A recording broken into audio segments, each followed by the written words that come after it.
Hello সবাইকে, welcome to lotus and light.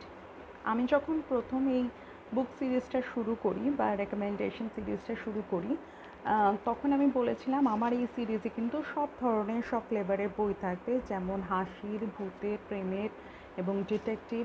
তার সঙ্গে থাকবে আধ্যাত্মিকতা নিয়েও বই। তো আজকে আমার বিষয়টা আধ্যাত্মিক নিয়ে। আর বইটা শ্রী শ্রী রামকৃষ্ণ লীলা প্রসঙ্গ নাম, আর লিখেছেন স্বামী সারদানন্দ। এটা প্রকাশিত হয়েছে উদ্বোধন কার্যালয় কলকাতা থেকে। আমরা জানি যে রামকৃষ্ণ মিশনের বেশিরভাগ বই এই কার্যালয় থেকেই প্রকাশিত হয়। আর রামকৃষ্ণ দেবের সম্বন্ধে জানেন না বাংলায় তো এমন কোনো লোক আমার মনে হয় নেই, এবং দেশে বিদেশেও খুব কম লোকই হয়তো আছেন যারা ওনার নাম জানেন না বা শোনেননি। বিবেকানন্দ দেব যেইভাবে আমাদের হিন্দু ধর্ম এবং সনাতন ধর্মকে বিদেশে একটা জায়গা করে দিয়েছিলেন এবং প্রচার করেছিলেন, বা সেই মানে সুন্দর করে প্রেজেন্ট করেছিলেন, সেটা কিন্তু আমরা সবাই জানি। তো শ্রী শ্রী রামকৃষ্ণ লীলা প্রসঙ্গে আমি বলবো যে এটা রেকমেন্ড বলাটা আমার ধৃষ্টতা হবে।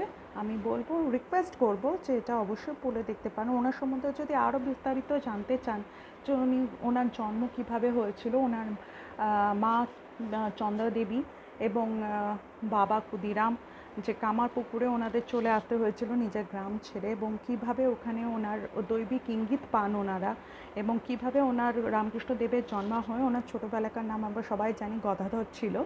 তো উনি কী করে জন্ম হয়, উনি ছোটোবেলাটা কী কী মানে ভিশন পান, বা ওনারও কেমন সব লীলা ছিল, এবং কিভাবে ওনার পড়াশোনা হয়েছে, পড়াশোনা কতটা উনি ভালোবাসতেন, সেই সব কিন্তু এই লীলা প্রসঙ্গে লেখা আছে। এত সুন্দরভাবে এখানে লিখেছেন স্বামী সারদানন্দজি, যে চ্যাপ্টার ওয়াইজ তো লেখা আছে, প্লাস এরকম ছোট ছোট দেখতে পাচ্ছেন যে প্যারাগ্রাফ ওয়াইজও লেখা আছে। প্রত্যেকটা ইভেন্ট মানে বিস্তারিতভাবে লেখা আছে, ওনার জন্মের বললাম আগের থেকে, এবং ওনার জন্ম থেকে এবং শেষ জীবন অবধি ওনার বিবাহ শ্রী শ্রী সারদা দেবীর সঙ্গে কীভাবে হয়েছিল আর কি হয়েছিল, সেসব কিন্তু বিস্তারিত এখানে লেখা আছে। আমরা জানি উনি ওনার দাদা প্রথমে গেছিলেন আপনার কলকাতায় এসেছিলেন, দক্ষিণেশ্বর কালী মন্দিরে উনি পূজারী ছিলেন। উনি যখন অসুস্থ হয়, শ্রীরামকৃষ্ণ দেবও ওনার সাথে বা ওনার পরে পরেই ওখানে এসেছিলেন, ওনাকে নিয়ে আসা হয়েছিল, ওখানে পূজারী ছিলেন। এবং এখানে ওনার গুরুদের সঙ্গে, যে ওনার তোতাপুরীকে আমরা সবাই জানি গুরুদেব, যে ওনার সঙ্গে কিভাবে দেখা হয়, উনি কিভাবে খোঁজ পান, এবং মথুরা মোহনের সঙ্গে কিভাবে ওনার একটা খুব সুন্দর একটা যে একটা ভগবান এবং ভক্তের যে ইন্টারাকশন, সেটা কিন্তু এত সুন্দরভাবে দেয়া আছে। রানী রাসমণি দেবীকেও আমরা সবাই চিনি, যে উনি প্রতিষ্ঠাতা এই দক্ষিণেশ্বর মন্দিরের। তো ওনার সাথে ওনার যে বিভিন্ন ছোট ছোট যে ইনসিডেন্টসগুলো, সেটাও কিন্তু এখানে খুব সুন্দরভাবে লেখা আছে। আরও লেখা আছে ওনার নানা রকম ভাব, উনি কীভাবে আরাধনা করেছেন, কী কী মানে দেখতে পেয়েছেন, মা কালীকে কীভাবে দেখেছেন, সেসব কিন্তু বিস্তারিত লেখা আছে এখানে।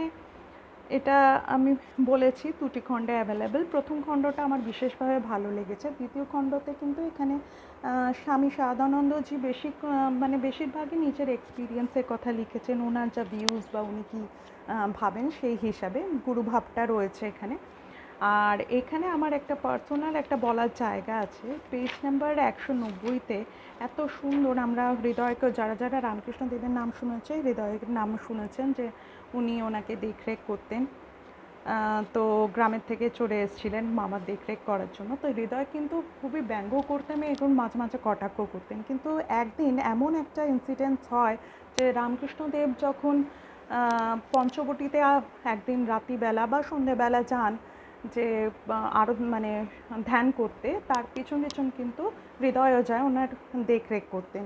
সেই সময় হঠাৎ করে উনি যা দেখেন, বা উনি যে মানে ভিশন পান, এবং নিজের সম্বন্ধেও যা ওনার জ্ঞান হয় বা চৈতন্য হয়, সেটা কিন্তু এখানে এত সুন্দর করে লেখা আছে, যে এটা আমার অবশ্যই রিকোয়েস্ট থাকলো যে আপনারা পড়ে দেখবেন এই জায়গাটা, যে এত সুন্দর করে রেখেছে। উনিও বুঝতে পেরেছিলেন যে ওনার মামা কে ছিলেন, এবং সাধারণ কেউ ছিলেন না, এবং নিজেও খুব একটা সাধারণ কেউ ছিল না, যে এরা প্রত্যেক কি বলবো যুগেই এনাদের প্রাকট্য হয়েছে। তো তো এত সুন্দরভাবে লিখেছেন স্বামী সারদানন্দজি, যে বলার কোনো জায়গা নেই। আর ওনার সম্বন্ধে একটু বলি, স্বামী শারদানন্দজি এই উদ্বোধন কার্যালয়টা উনি স্থাপনা করেছিলেন প্রথমে কলকাতা শহরে বাগবাজারে, এবং উদ্বোধন নামে একটা পত্রিকা উনি প্রথমে বের করেছিলেন। আর শ্রী শ্রী মা শারদাকেও কিন্তু উনি এই বাগবাজারে একটা বাড়ি ভাড়া করে রেখেছিলেন, তারপরে এই প্রকাশনী উনি স্থাপনা করেন কার্যালয় যেটা। আর ওনার জন্ম যে ওনার যে জীবনকাল সেটা ছিল 1865 থেকে 1927 অবধি। তো ওনারও সম্বন্ধে তো বলার কিছু নেই, উনিও খুব বড় একজন ভক্ত তো ছিলেনই, প্লাস বড় একজন মানুষ ছিলেন। তো ওনার সম্বন্ধেও পড়ার নিশ্চয়ই, এটা ওনার বোধহয় প্রথম লেখা, মানে রামকৃষ্ণদেবকে নিয়ে লেখা বই, যতদূর আমার জানি, ভুল হলে ক্ষমা করবেন। তো এটাও আরও বই আছে ওনার লেখা, পিছনে কিছু বোধহয় রেকমেন্ডেশনও আছে যে আরও কী কী অনেকেরই লেখা এরকম রেকমেন্ডেড বই আছে, সেটাও আপনারা পেয়ে যাবেন। তো এই বইটা অবশ্যই পড়ে দেখতে পারেন, আর অবশ্যই জানাবেন, ভালো তো লাগবেই, যে কেমন আমাদের এক্সপিরিয়েন্স কেমন হলো সেটা অবশ্যই জানান। ধন্যবাদ।